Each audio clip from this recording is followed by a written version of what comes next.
Hello, everyone, and welcome. And thank you so much for joining us today for this webinar on psychological safety and standardizing DEI&B workplace practices. My name is Max. I'll be your moderator for today, and I'm also joined by Candace, who will be monitoring the chat should you have any problems or concerns.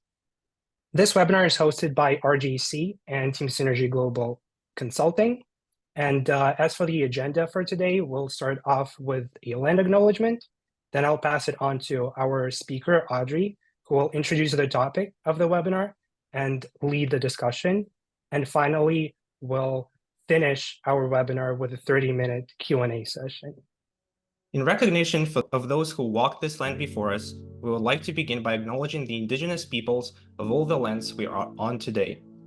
While we all gather on a virtual platform, it is important that we take a moment to acknowledge the importance of the lands, which we each call home.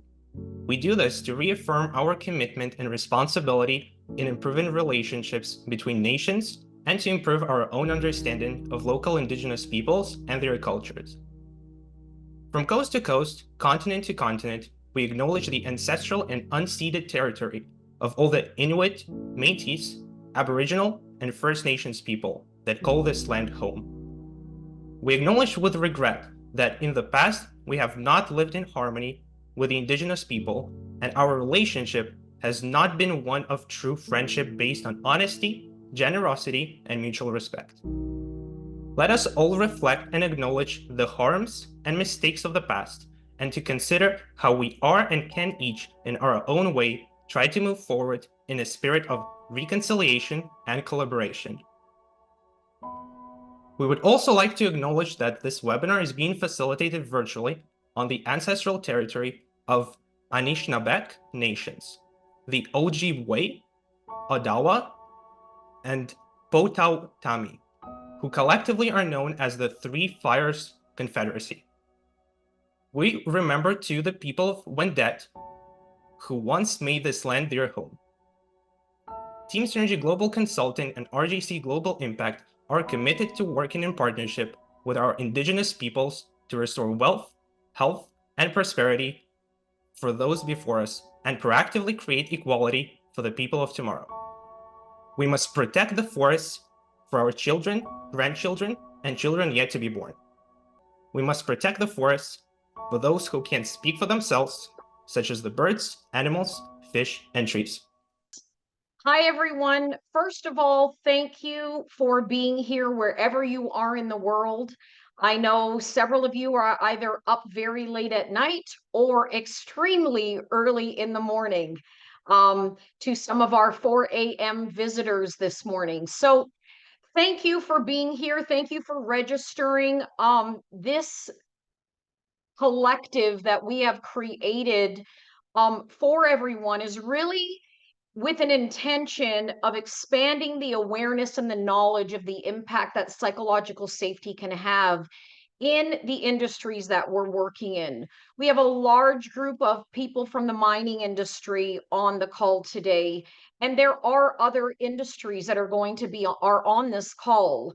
And as you participate, I want you to be listening to this and experiencing what I'm going to be sharing with you through the lens of your own industry, through your own culture. So I'm going to begin with just preparing how to actually participate in the webinar today. Okay, so how to participate. First of all, how do we listen? Most of us listen with an assumption, with a lens, with thinking or believing, really with a very strong grounded opinion that we know a lot, that we know everything, that we've been here, we've done that before. So how I want you to listen today is if you've never heard anything that I'm going to share with you. And the reason for that is that it's going to allow you to get really curious, go back to your work, and really begin to do your own little discovery session, almost like we're preparing you to do your own internal assessment. So you really want to explore the current ways that you think, you act, you plan, and you behave, really inside the space of policies, standards, diversity, equity, inclusion, belonging, and psychological safety, or how we'd like to say it here, whole person safety. I'm inviting you not to assume anything. Get interested in discovering what may be missing. Don't hear anything that I'm going to share with you today that you're doing something wrong, that something is wrong. We all in the industries that we serve are doing incredible, meaningful work. For many of us, especially those that work in the diversity, equity, and inclusion space, in the safety space, HR, occupational health and safety space, we're dealing sometimes with an experience of, I don't know if what I'm doing is going to make a real difference. I promise you it is. We're here today having this conversation because collectively, as a corporate human system, we're ready to receive a lot of the information. Many industries are ahead of the game in psychological safety. I would say that mining, resources, energy, we are definitely behind. And the good news is we can only move forward. After the webinar, I invite you to go read your own DEI practices, policies, and standards. Assess them based on what you learned today. Goal today is to really have you open up your mind to why creating a policy that's actionable and why standardization of DEI&B workplace practices and behaviors is really the key component to creating the kind of cultures that so many of us out there are saying that we want. Be open, curious, and responsible. If you become aware of something today, practice having the ability to hold yourself accountable, to be responsible for not unhearing what you just heard, unlearning what you just heard. Okay. It takes practice and patience and persistence to take what you learn, implement it into your actual work, and right there is where you'll actually be able to make the difference.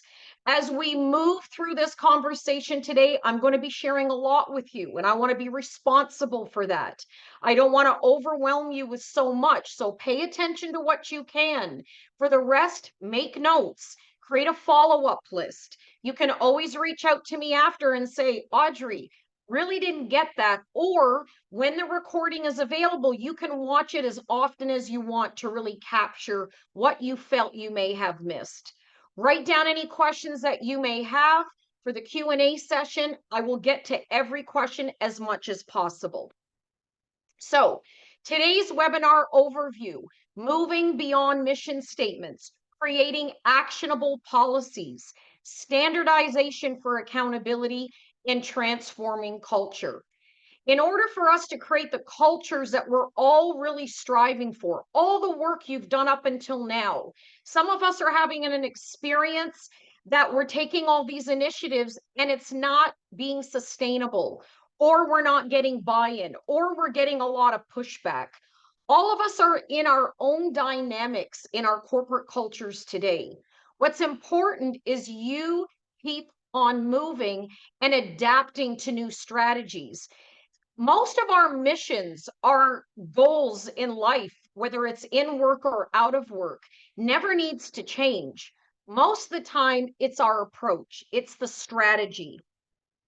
So before we begin getting into the depth of policies and standardization, I want to walk you through connecting diversity, equity, inclusion, and belonging through the psychological safety lens.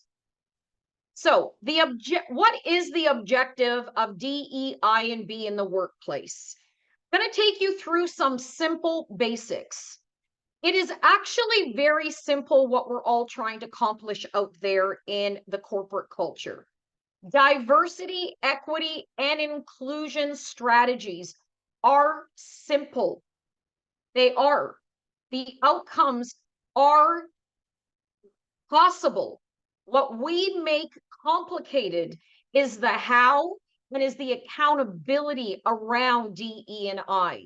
So the primary objective of workplace diversity, equity, inclusion, and belonging is really Every individual feels valued, respected, supported, regardless of their background, identity, or differences.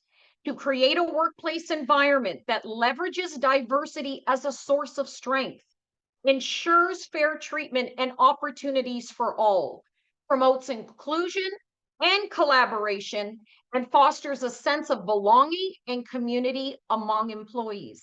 That is simple. The part that's not simple is how. How do we get there? So, DEI initiatives is a strategy. This is what I want everyone to really remember.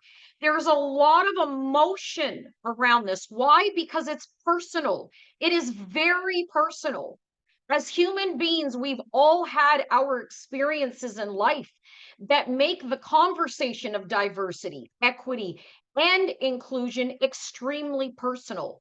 But if there's one thing that I can say in all the years out there working with people, training, coaching, HR initiatives, organizational transformation, but most of all, the amount of surveys and discovery sessions we've done on the ground level with people. If I was to say what is the most emotionally passionate initiative that most people in the workforce want to take today, it's this. And how we react emotionally is we either become really forced, we're forcing an outcome, we feel pressure to create an outcome, or we're very resigned because we just don't think something is possible. But when you take those two initiatives out of the space and you really look at it as a strategy, you can begin to see possibility in it.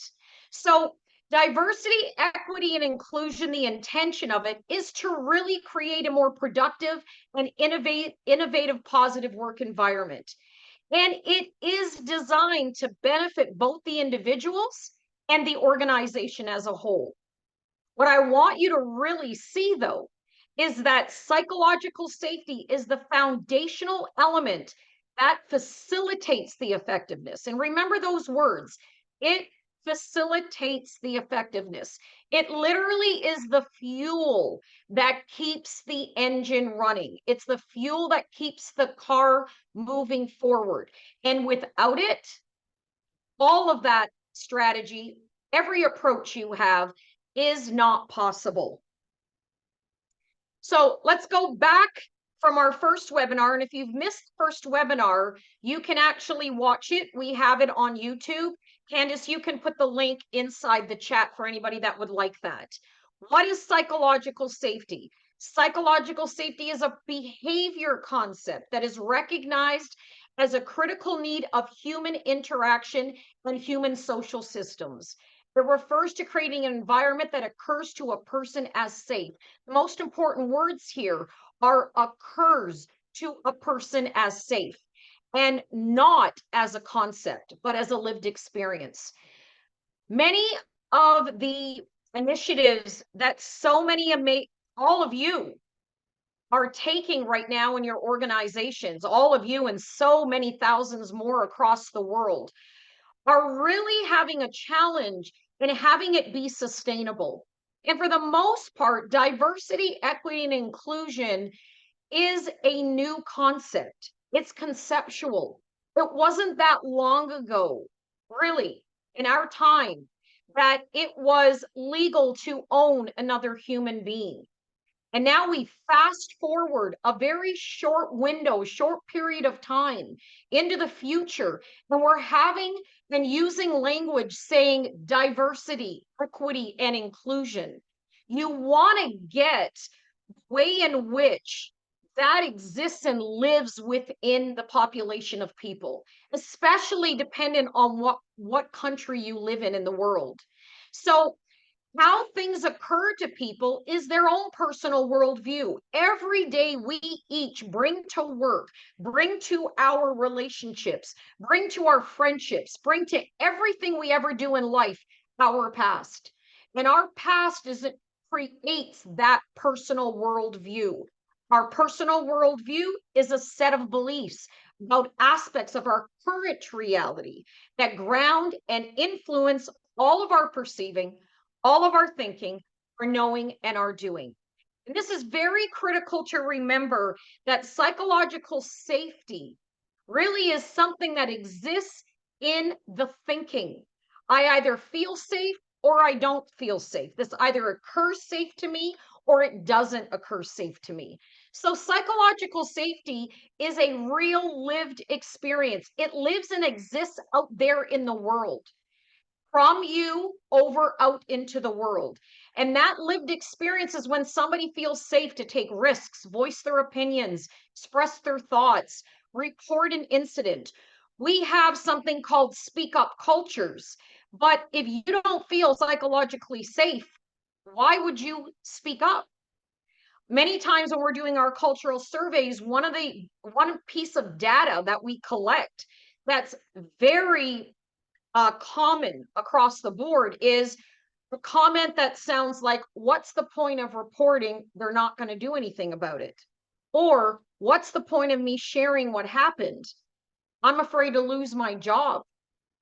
Or, I can't tell my boss this or my supervisor this. What are they going to think of me? These are the real things that people are saying to themselves. So, unless you have a culture that's psychologically safe for people to come voice their opinions, report, say what they need, contribute ideas, take action, unless you have that, you're going to have the opposite of that. And that is fear, a culture of fear. So what we're all striving for is to really create those cultures that they feel safe, people feel safe to take those risks of communication, of speaking up without the fear of any negative consequences, being punishment, humiliation, or retaliation. So, simplest way to look at psychological safety is it creates a sense of security. And that security is the foundational element to facilitate effective DEI and strategies.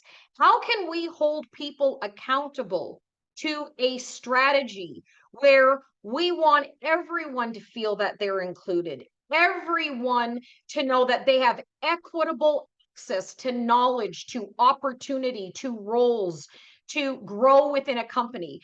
How can we do that if that security is not there in people's thinking? So psychological safety provides a sense of security by influencing how people process information. You want to get and understand the cognitive reaction that happens in the brain when someone feels insecure. Any of you right now, if there's areas of your life where you say, oh no, I'm insecure. Well, the opposite of that is you're not feeling secure. Or I'm insecure, I don't have confidence to speak up. In many of your performance reviews, some of the comments that are coming through the performance reviews you've either experienced or you said it to somebody else, is that, the person we're looking for in this role has confidence to communicate. We see a gap in your communication.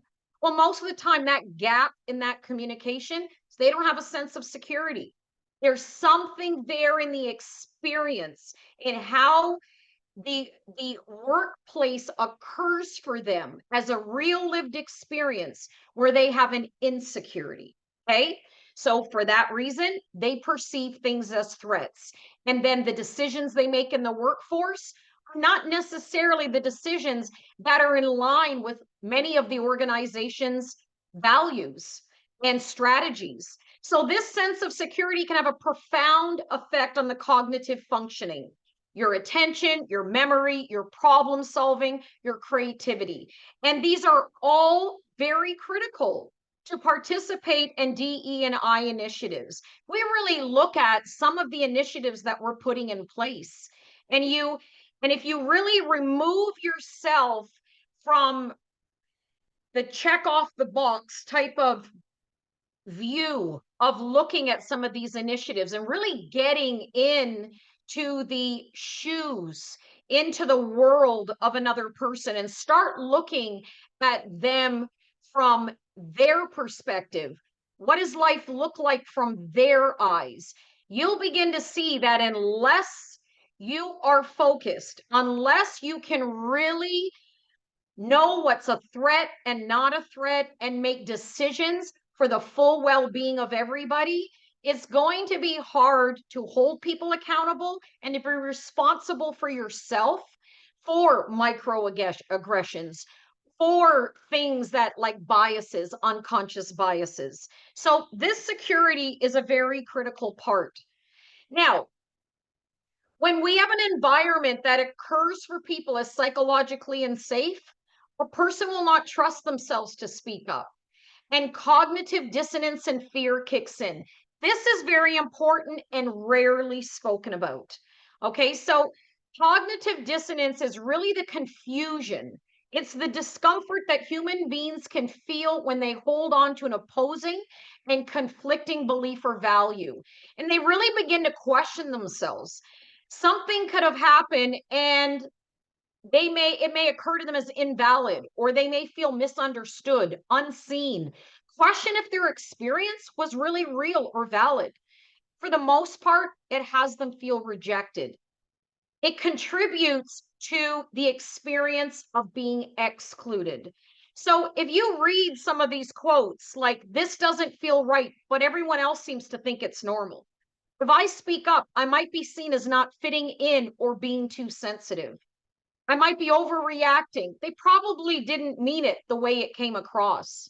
See, when you have company values and you have your own personal values, and then somebody takes an action towards you, at you, that goes against those values, brain really does something. It gets confused. It goes in a little bit of shock.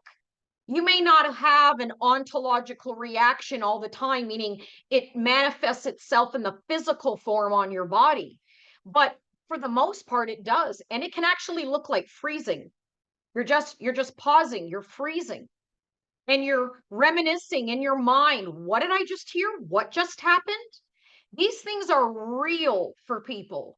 So we as a community, and I say community because we're a corporate community. Most of you who are on the call today, or all of you who are on the call, and actually I'm just going to say it that way, everyone who's on the call is responsible in some way to be responsible for what people are afraid to say, what people are keeping to themselves, holding on to, and invalidating themselves.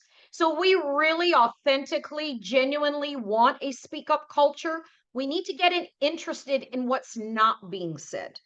Okay. So psychological safety creates security. That allows diversity, equity, inclusion strategies, initiatives, programs, conversations, trainings to be received in a way as a real lived experience where people can share their own personal experiences when they didn't feel included, when they felt something was unjust, when they felt they were discriminated against. So we can't have that speak up in those spaces if we don't feel secure. And as a result of those strategies, you're creating a space of dignity, respect, and value for people. What creates belonging is dignity, respect, and being valued. See, if there's dignity, respect, and you're being valued, you're being heard. It means what I have to say matters. I may have a difference. I may have a difference of opinion, but what you have to say actually matters to me. I can't guarantee I can always do something about it, but it matters. And when people have that experience, they really do feel like they belong. So without psychological safety, DE&I efforts become superficial, ineffective, not sustainable. When we're out there doing our assessments, when our team's out there on the ground in the organizations, one of the top 3 things that we hear is, this didn't work here. There's no place for it here. We don't understand it. They are expecting too much of us. I don't agree. Okay, there's a resistance because they weren't included in the process for the most part because they didn't understand the process. They don't know how to participate when people don't feel secure themselves. So before we go and share this poll, Max, what I want you to do is I want you to share a video. So we created this video for you based on what we experience out in the field, in the offices, on the mine sites, and the manufacturing plants. This is something real. And I want to reconnect you with some of the stuff that's happening that I know many of you can relate to from a personal experience or what you've heard.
Thank you, Max. Okay, so the first question, in your experience, which aspect of DEI&B do you find most challenging to effectively implement within your organization? A, translating visionary language into actionable steps. B, ensuring broad appeal while maintaining meaningful impact. C, signaling genuine commitment without falling into performative gestures.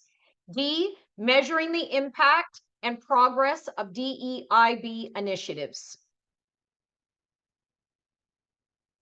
Okay, so our responses, okay, so out of 81 people, we had 56 people participate in the response, and 32% said translating visionary language into actionable steps, 18% ensuring broad appeal while maintaining, so that was B, 27% was C, and 23% was D.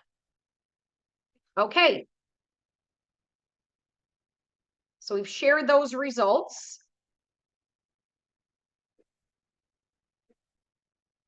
Perfect. And this is going to bring us right into moving beyond mission statements. Okay, so for part of this, the way you want to participate is you want to take the first part of the conversation. You really want to look through the psychological safety lens as we engage in this next part. Okay. You also want to remember the emotion behind some of the things that were said in the video that we just showed you, and in the comment clouds that I had read on a few slides ago. So those comments are real. They're not something we made up. This is what we hear when we're out there doing a lot of our work. So DEI&B policies often sound more like a mission statement than actionable plans for several reasons. Dr. Thompson, who is our president of our organization, he leads our research and development team. And one thing that they always come back to us, so us being in the field or leading a workshop or an initiative, they always come back to us and they remind us of the numbers. They remind us of the data and why it's so important to look in and get the source of data that is needed before we engage in certain types of actions or planning, etc. But one of the gaps that we find is that in the DE&I space, there is not enough policies out there right now that are clear and actionable. And they really do sound like a mission statement. Now, for the most part, they're written that way for these reasons. A broad appeal, there's a lack of expertise. It needs to be flexible and adaptable, avoidance of overcommitment, keeping it simple so it's communicated, creating a high level foundational framework. And really, they don't know how to measure diversity, equity, and inclusion initiatives. Okay, so our job is always bring them back to the data. And so why this is so important is because for the most part, you can't create a policy if you don't know what you're going to measure. We need to know what we're going to measure, why we're going to measure, what's the meaning behind what there is to measure. So if we look at mission statements versus actionable policies, this is why, as part of your assignment, I was going to say homework for a moment, I just said it, but part of your assignment is after this, go back and read your own policies, okay? Because the majority of them right now are written with great intentions.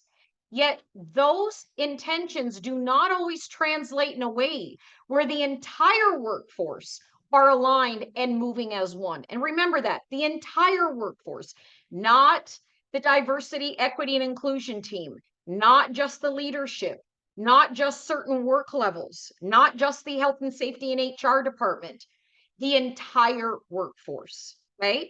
When we ever want to create a paradigm shift out in the world, you only need a small percentage of people to either create it or have it not be created.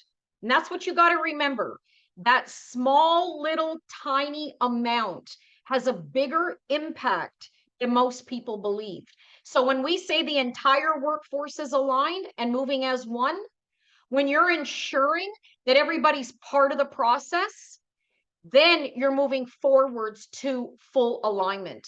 So they generally are written as aspirational future states that really align with the organization's values and ethical commitments. So here's some of the terminology that may sound familiar in some of your policies.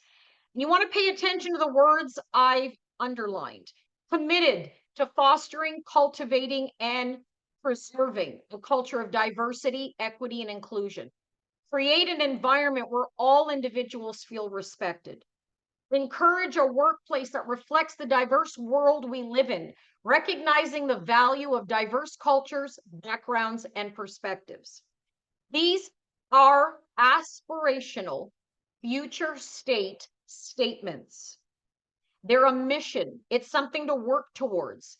But the biggest gap in policies is the word how. So strategically, again, we've had our experience, our human experiences. We've all experienced so much out there. But how you want to look at diversity, equity, and inclusion and belonging within your corporate culture is diversity, equity, inclusion, and belonging is a framework to ensure a comprehensive approach to creating a diverse workplace where everyone has fair opportunities, which is equity, feels included and respected, inclusion, and has a sense of belonging. They have a sense of belonging. It's an outcome of something, right? Mission statements is a declaration of an organization's core purpose and focus that remains steady over time.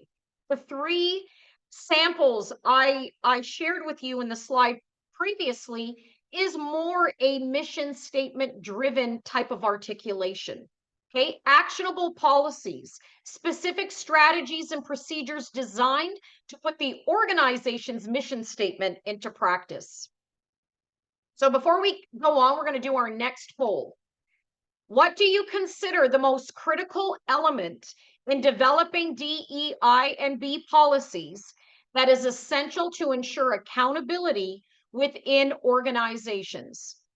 A, establishing clear measurable objectives for DEI&B initiatives, creating a feedback loop for continuous improvement and adjustment, building transparent communication channels for reporting and feedback, or D, aligning DEI&B policies with the organization's overall strategic goals. Okay, perfect. We had 74% of 75% participate. 29% answered A, 19% B, 24% C, and 29% D. And again, this will be shared with you. Okay, creating actionable policies. This is my favorite part. Whenever we go in and we're working with people, this is the part that I love to do for two reasons. One, we get to train our clients who we're in service of another way of looking at things. And when they are able to see it, they're able to see the possibility in shifting their policies into something that's stated in an actionable way, making it easier to hold the workforce and the organization accountable. So translating the vision into action. To create an inclusive culture, your DEI&B policies need to articulate a compelling vision, but also drive meaningful and measurable progress. Writing a policy in a way that is actionable is critical to creating a standard that can be effectively implemented and followed within an organization. An actionable policy serves as a clear guide to what is expected, how objectives should be achieved, standards to which individuals in the organization as a whole are held. This approach is especially important for policies related to diversity, equity, inclusion, and belonging, where the goals include changing behaviors, ensuring fairness, and creating a culture of inclusivity. So there's specific characteristics of an actionable policy. Specificity. The policy should clearly specify the actions required, the individuals or groups responsible for those actions, and the timelines for implementation. Measurability, including measurable goals and objectives in the policy, allows the organization to track progress and assess the effectiveness of its initiatives. Realistic expectations. This is a very important one. Many of you can read the rest that's on the screen, but I want to share from a place of the realistic expectations. There's diversity is not a number. It's not a place to get to as a number.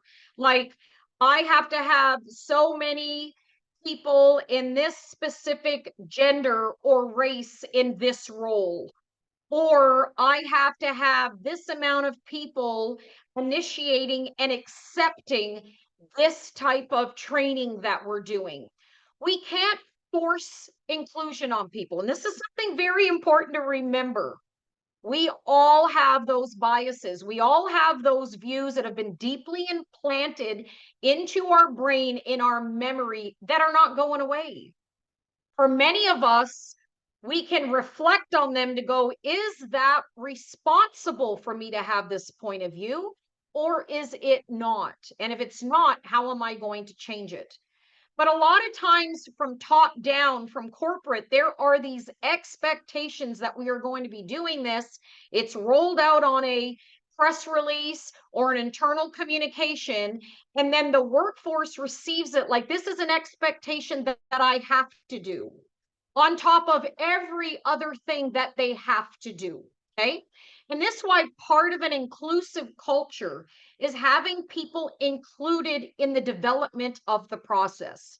That is actually something that can be placed inside of a diversity, equity, and inclusion policy, is that the workforce champions the changes they want to see.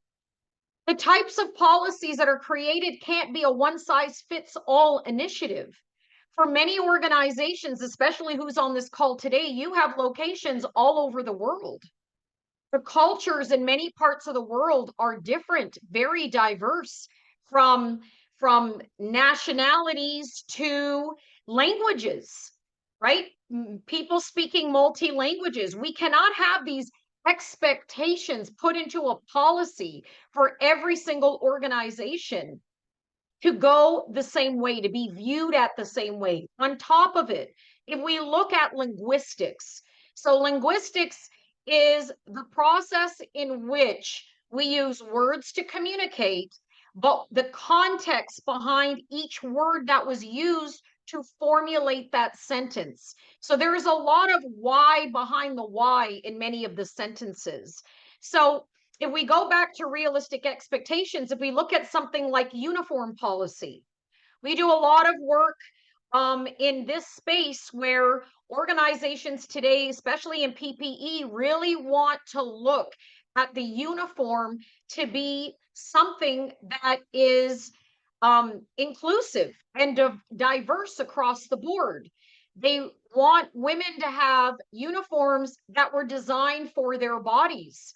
We do work with an organization called Cover Gals, and we hear constantly the things that they're dealing with in the space of professional workwear for women. But we collectively also hear so many things that are missing in the workwear for men.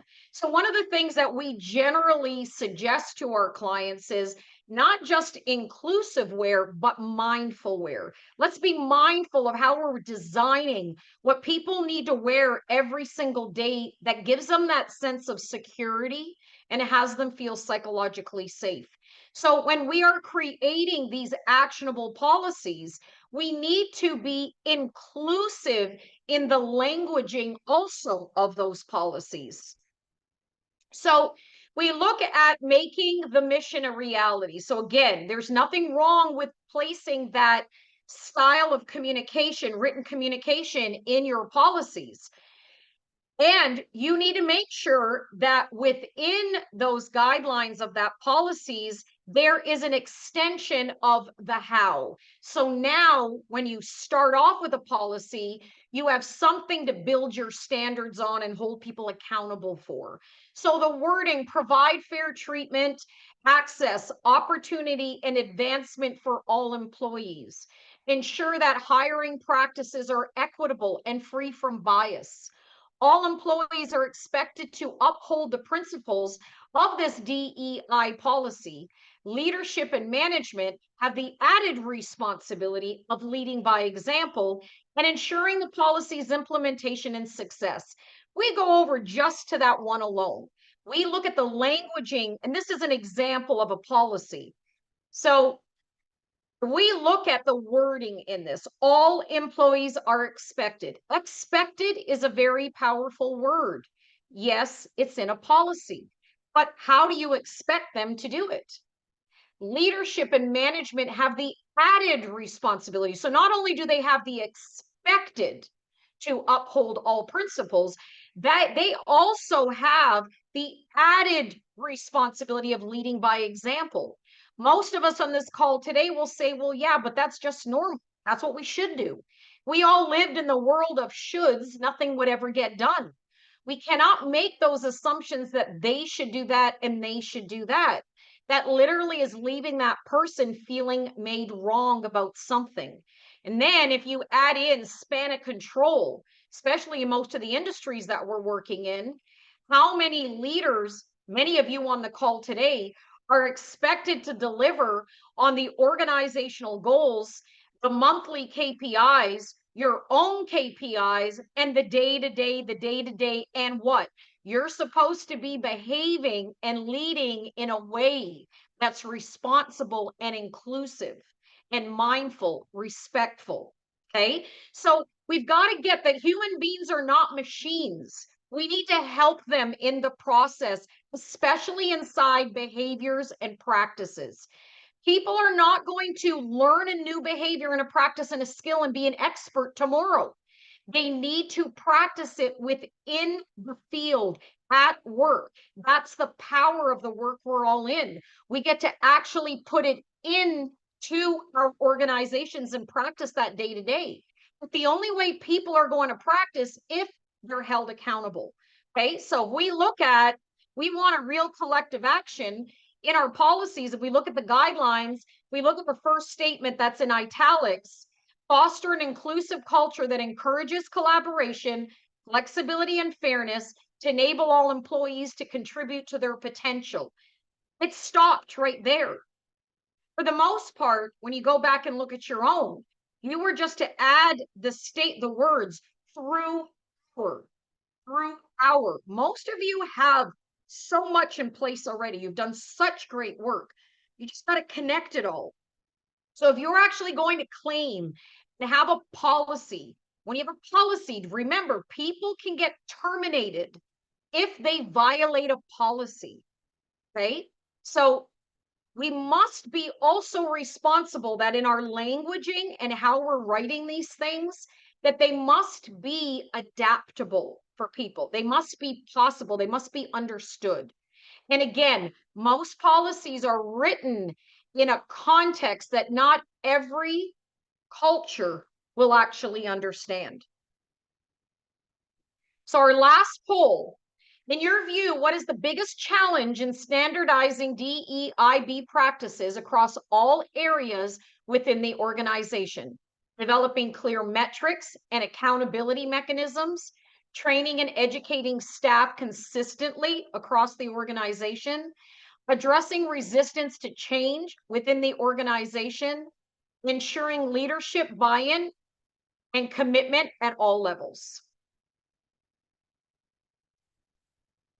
So 14% answered A, 7% B, 13%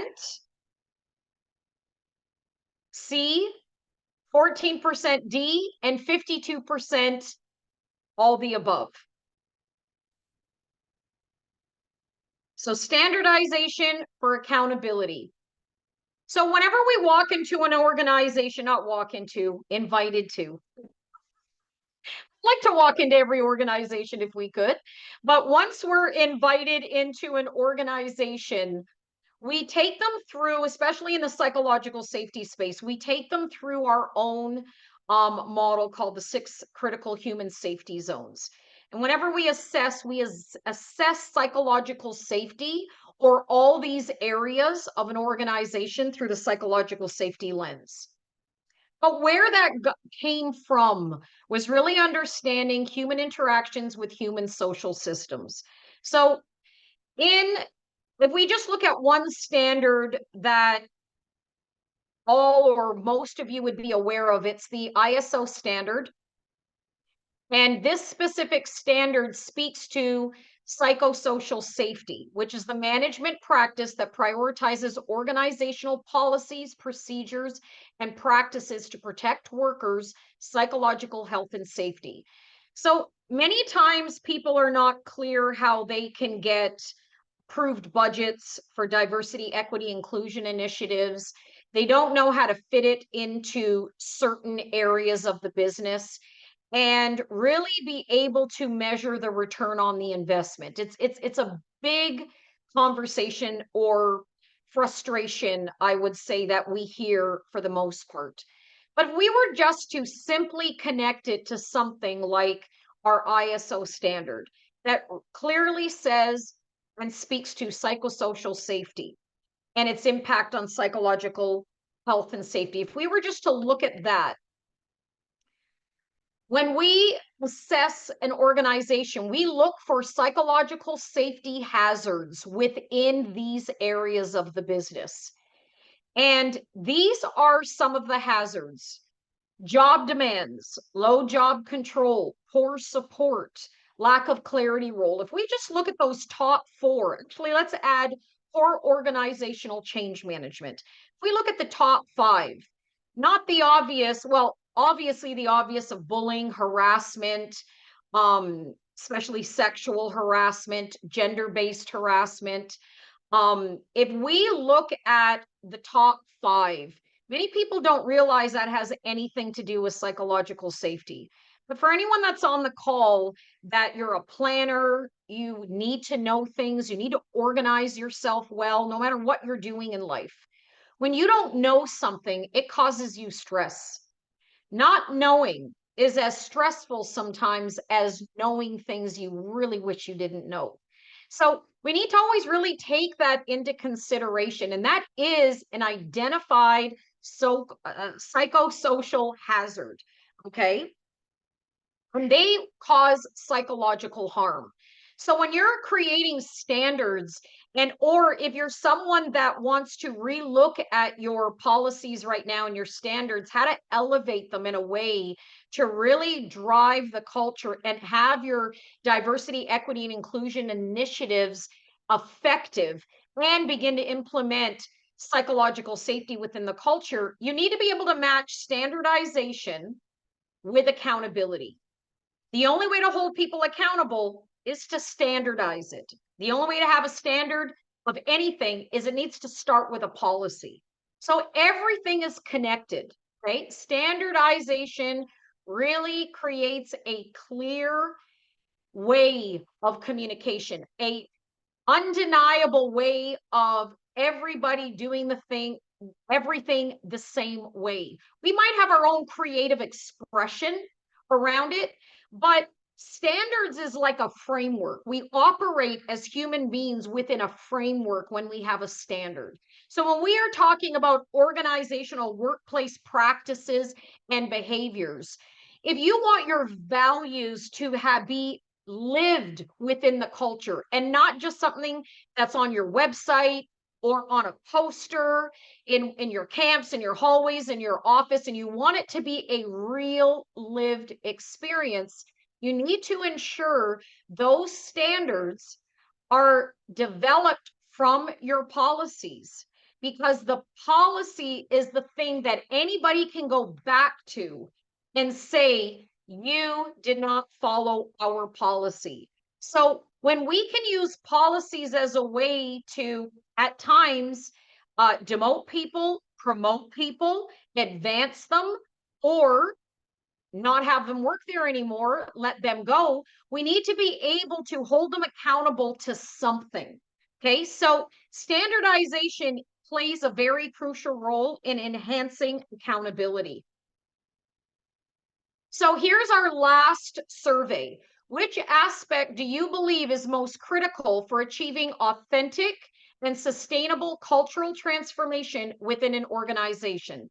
A, employee involvement and empowerment in DE&I initiatives, transparent communication and feedback mechanisms, integration of DEI&B principles into organizational policies and procedures, continuous assessment and improvement of DEI&B practices. Wow. Okay. Okay, thank you, Max. So 75%, 73%, nope. Yep, 71% said all the above. Okay, in conclusion, this is something I want you to walk away with and really begin to experience it for yourself in your own culture. Inclusion and exclusion are opposing forces. When a human being experiences being excluded, it can trigger a complex cascade of emotions and psychological effects that contribute to feelings of not belonging. We are trying to create cultures of belonging, but we've got all these psychosocial hazards in the way. We're creating senses of insecurity for people. So harassment, prejudices, discrimination, bullying, these are just known factors. We've elevated as a human race to even add these into our policies. Some countries still don't have them into their workplace cultures and policies, but things like change management, the rapid pace of change management, lack of role clarity, not knowing what to do, things that are expected of them. We exclude people when they don't understand what to do. We exclude people when they're not part of a very important conversation or part of change within an organization. So Actionable policies that speak to the how is critical. You need to start there. Actionable policies that speaks to the how will translate the how into a standard that you can hold the workforce accountable to. And accountability drives those practices and behaviors. And it's those practices and behaviors that create that culture. So in the end, without psychological safety, all of that is not going to be possible, because you need personal security to participate in any policy around diversity, equity, and inclusion. So in the end, we're all here to create trust, respect, dignity, and belonging in our workplace cultures. So the three actions I want to leave you with today as your assignment is review your current diversity, equity, and inclusion policies. Identify what is written like a mission statement, circle it. Circle all the statements that require a follow-through statement that lead to the how. Review the standards that were developed that support the policies. Identify the statements that reference behaviors and practices, and identify how the statements are written that can hold the workforce and organization accountable. This is the one that I want you to really focus on the most as well. Review all your current diversity, equity, inclusion, and belonging accomplishments. Look for the measurable data to support the accomplishments and share with the workforce. This was a collective achievement. Okay, now we're going to begin with our Q&A. So, Max, do you already have a question? Because somebody's, never mind. I'll let you manage this. Okay. Thank you, everyone. So I have Teresa. Hi, Teresa. Hey, sorry, I put a note in the chat that I wanted to be off camera and not speak, but anyway, it's all good. I'll read it out, okay? So basically, what I was curious about is, and great talk, it was amazing, fantastic. Question is, what top metrics do you look at as indicators of a healthy company for DEI, psychological safety? What does good look like? What about great? And I mean this quantitatively and qualitatively. Okay, got it. So just in case anybody didn't hear Teresa, and I'm going to summarize your question. So Teresa, and I want to make sure I've got this right. What you're asking is, what metrics, I'm going to change the languaging a little bit, but what metrics would we use to know that somebody's doing good in the diversity, equity, and inclusion space? What would good be, and what does great look like? Did I get that right? So first of all, what do we measure? So the easiest thing, and it's interesting because we were just at a meeting yesterday and the light bulb went off for a few people, but it's like, if you want to know, just think of a relationship. You're in a relationship, romantic relationship, it's not working, you're not together. Okay? That's a human social system. Every relationship we have is a system. So if we look at work, and you've got a workforce, and you look at the retention rates of your organization, and they're measuring between, let's say, around the 30% mark of you're losing your staff, and you've got about a 30% turnover rate. Okay, well, it's all about context, Teresa. What does good look like? It all depends on your organizational goals, right? It's what you need to be asking yourself, what is that 30% costing the organization? Okay, so, but if we were to go back to what good looks like, if an organization was having a turnover rate at about 10%, 15%, I would say that would be baseline. And the reason why I'm saying that is because if we as an organization are not getting interested in why our people are leaving or what specific demographic is leaving, then that number is just going to begin to elevate. What great looks like to me personally is one thing. In an industry, we've got to take into consideration, Teresa, that the industry has used metrics that are from a global scale.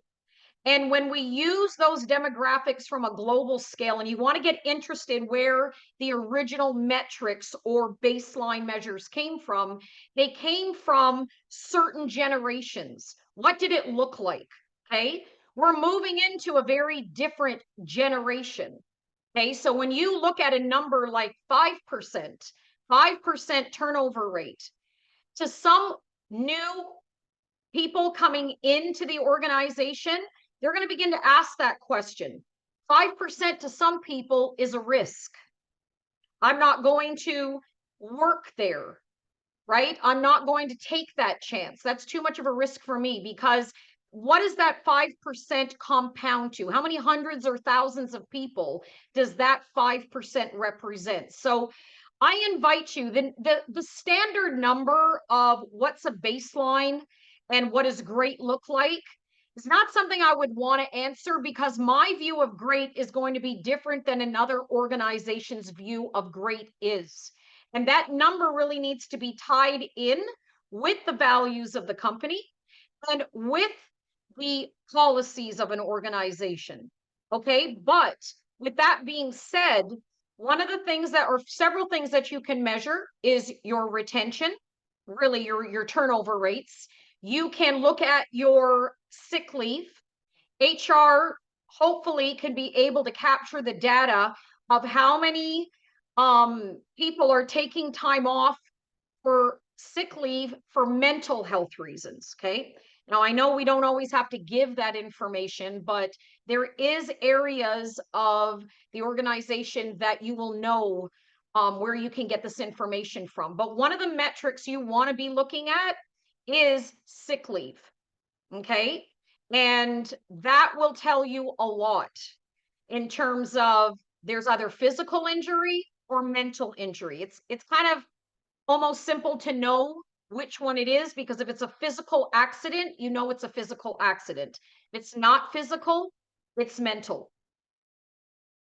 I would really do the digging in your own organization to know, and for you to define, what is my good going to be, my baseline, and what is the great that I want to accomplish. And that's where you build everything around. Does that answer that for you or provide you with any value?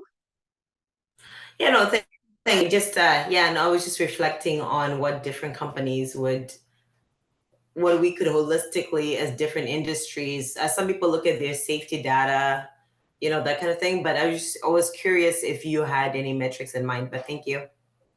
Yes. And being, Teresa, being in mining, if you're going to compare mining metrics to, let's say, hospitality, you're going to get two different numbers. And that's why I'm saying to really bring it back to what are the expectations of the organizations. I really empower everybody. Don't get stuck in the stats of everybody else. Get interested in your own numbers. And Teresa, the work you lead is so powerful.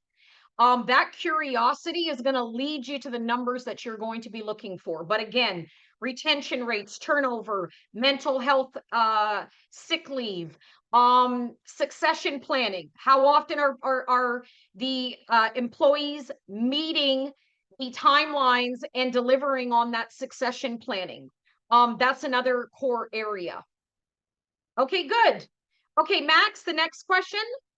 So, As for and the also, next, if anybody has if you don't need to come on camera, just ask your question in the chat, not to worry. I'm seeing some messages and I want to be focused on what we're doing here right now. But Max, you go ahead, just if you can just read the question, not read who it's from.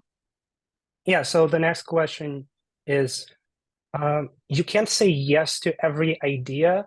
That doesn't mean their idea wasn't important, but what if we just can't implement it? They feel they are not being heard. How do you address this problem? Okay, very, very, very, very important question. I said very a lot because this is something we deal with. It's like change is overwhelming naturally, right? Now, what do you do when you're building momentum in an organization and you want to include people in the process, and everybody's being a champion and they're putting up their hand or they're sending in their ideas? What do you do when you just literally, it's not possible, you're able to implement and receive all the ideas? Well, part of a psychologically safe work culture is transparency. And it also means that people can engage in a conversation and not have to be nice or have to be agreeable. Straight communication is critical. And it doesn't mean you need to dismiss anyone's idea. Acknowledge them for the idea. And in fact, one of the suggestions we give to a lot of people is keep an idea journal, create something on your SharePoint or somewhere that's in a cloud where people can contribute and log their ideas. This way they feel, you know what, you're doing something with my contribution. You're not just telling me no, or we don't have the money, or they'll never go for that. You know, we're always competing with the dollar and the budget and time. So time resource, money resource.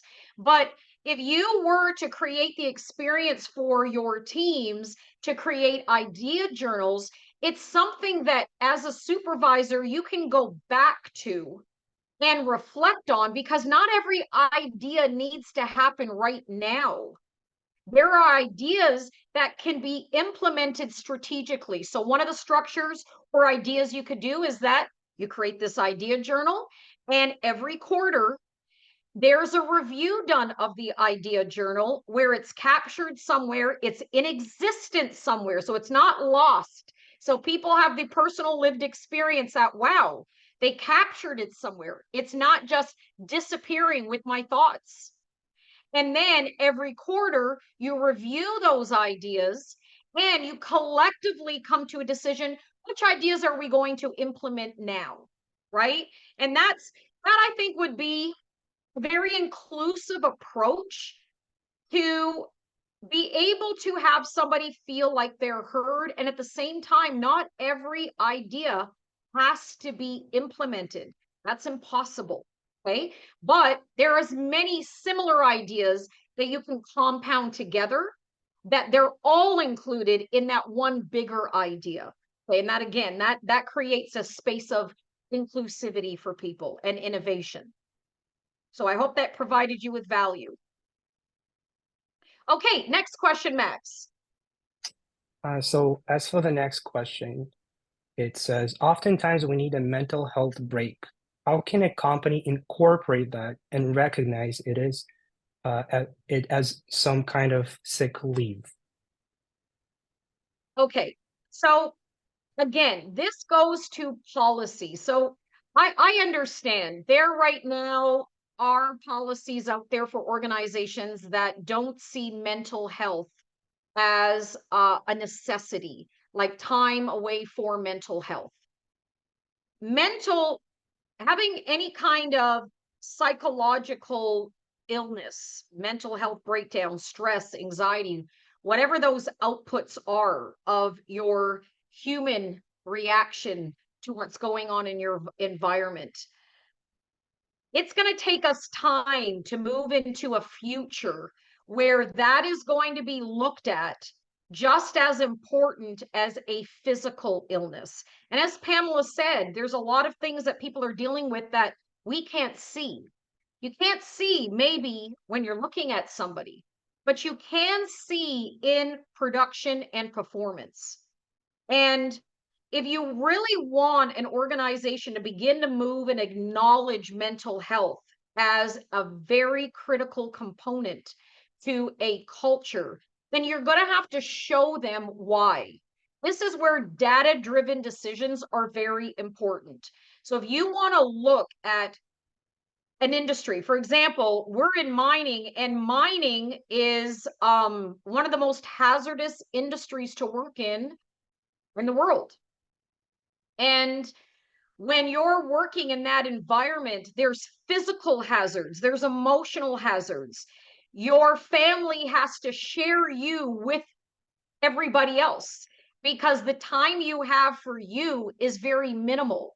And on top of that, there are deadlines, there are appointments moving all the time. People are putting things into your schedule because your schedule is available to everybody. They see an empty spot and they're like, boom, let's book an appointment. So for the most part, you're having all these appointments all day long, or these meetings.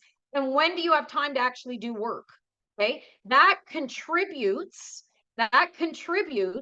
to mental health concerns. Okay, it's the compound effect, it's going to add up. So in terms of the question how, number one, be patient. Number two, speak up. Have the confidence to speak up. And sometimes it only takes one person to plant that seed and create the initiative. But I don't want to ask too many questions because I don't want to get personal. You can email me if you want to, and I can engage with you on a more personal level. But what I invite you to do is actually go and look at your policies. I'm not sure what industry you're in, or what country you're from, because I'm not sure who asked the question, but I'm 80% certain somewhere in your policies written, there's something that addresses mental health and sick leave. You need to read the right phraseology, and you need to bring it to your HR manager.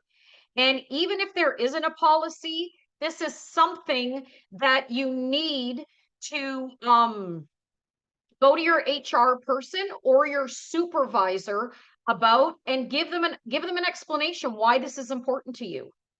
They have a responsibility to listen to your needs. Okay? So I hope that gave you value. And again, you can reach out to me personally. Max, I'll go ahead and answer the next question.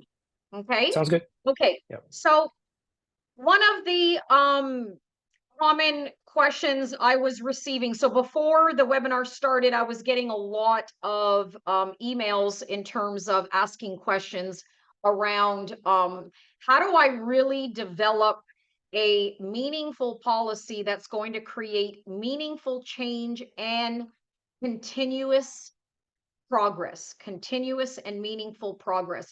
How do I do that? Well, first of all, again, you need to go back to a few slides where I created for you that your policies need to be actionable. You don't have to put everything in your policy. In fact, you can have a policy that's written that refers to another policy, and then that policy refers to another policy. Remember, policies are a high level. Okay. Then from there, we break down the accountability in those policies through the standards. And then those standards really shape any kind of skill development, training, implementation, strategy development. Okay. So if you want to begin by really creating an initiative where, and the example that was actually given to me was you have 4 different mine sites in 4 different continents. You have 4 different cultures, and within those cultures, there's anywhere between 2 to 3 different nationalities. And we have one, so the comment that was made is that we have one policy, it's written in English, and then what we have is we have people go on Google to translate it. Okay, now I understand that may sound to many people as what? You go on Google to translate it. So unfortunately, what doesn't work about that is that you didn't consider everybody. Everybody wasn't included in the production and the development of that policy. Because when you look at things like diversity and equity and inclusion, the context of those words and those lived experiences for people are different everywhere in the world. What we experience in Canada, in the United States, in Australia, may be very different, even though our 3 standards are very similar in many ways. But there are other countries around the world where they just Having gender equality is not a conversation. And so again, you can't force diversity, equity, and inclusion on people. You need to frame out these policies in a way that includes them and their needs. Okay, they have to relate to it. It has to be very relatable. So it's like all of your programs and initiatives, they can't look the same in every single country. You have to customize them. So when you have one initiative at the top that's supposed to go throughout the entire world and you expect it to be effective, and you're looking at your metrics and your metrics are indicating we're not really getting a return on our investment and this is not effective. Well, one of the things you want to look at, what's the root cause of that ineffectiveness? And generally, it's that a general approach to diversity, equity, and inclusion across the world is not effective. Okay, so part of inclusion is creating inclusive policies, meaning everybody can relate to them. Okay, so it's Max, it's 1:30, and I know that I wasn't able to get to everybody's question, but please, if you want, you can send me an email. Also, we have a copy of the chat, and we'll be able to get back to you because obviously we have your information. So I'll make sure that I do that, but I want to acknowledge everybody for taking the time from your work days and participating with us today. I appreciate you. Thank you for all the work that you're doing out in the world with your organizations, and most of all, for humanity. So thank you. Presented by RJC Global Impact and Teams Energy Global Consulting. Building the future together.